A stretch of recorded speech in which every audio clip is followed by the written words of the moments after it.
जिद्दी बच्चे की कहानी। एक गांव में अहमद नाम का एक बच्चा रहता था। अहमद बहुत ज़हीन था, मगर इसकी एक बुरी आदत थी। वो बहुत जिद्दी था। जो बात इसके दिमाग में आ जाती वही करता, चाहे वालिदैन समझाएं या उस्ताद नसीहत करें। एक दिन स्कूल में उस्ताद ने कहा, कल सब बच्चों ने एक खूबसूरत ड्राइंग बनाकर लानी है। सब बच्चे खुश हो गए, मगर अहमद ने जिद में कहा, मैं ड्राइंग नहीं बनाऊंगा, मुझे ये सब पसंद नहीं। अगले दिन सब बच्चे अपनी अपनी ड्राइंग ले आए, लेकिन अहमद खाली हाथ था। उस्ताद ने उसे कुछ नहीं कहा, बस मुस्कुरा कर बोले, अहमद, आज तुम बैठकर दूसरों की मेहनत देखो।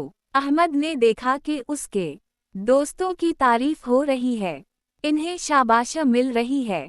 इसका दिल उदास हो गया। इस दिन घर आकर उसने अपनी अम्मी से कहा, अम्मी, मैं भी अच्छा बनना चाहता हूँ, मगर मुझसे बात नहीं मानी जाती। अम्मी ने प्यार से कहा, बेटा, जिद हमें पीछे ले जाती है और मेहनत हमें आगे बढ़ाती है। अगले दिन अहमद ने फैसला किया कि वो जिद छोड़ देगा। उसने दिल लगाकर पढ़ाई शुरू की, उस्ताद की बात मानने लगा। आहिस्ता आहिस्ता वो क्लास का बेहतरीन तालिब इल्म बन गया। कुछ साल बाद अहमद एक कामयाब इंसान बना और सब कहते थे, ये वही अहमद है जो कभी जिद्दी था, मगर उसने खुद को बदल लिया।